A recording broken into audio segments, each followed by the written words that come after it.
আমরা কিন্তু চলে গেছিলাম ইন্ডিয়ান মিউজিয়ামে, যেটা ছিল হচ্ছে কলকাতা এক্সপ্ল্যানেটের ঠিক পাশে।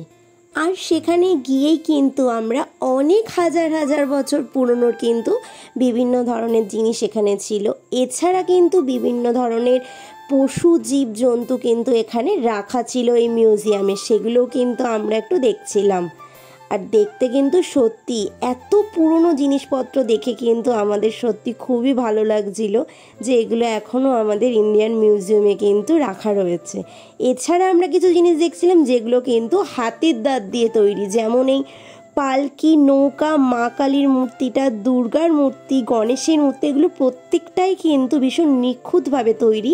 আর এগুলো প্রত্যেকটাই কিন্তু ছিল হাতির দাঁত দিয়ে তৈরি।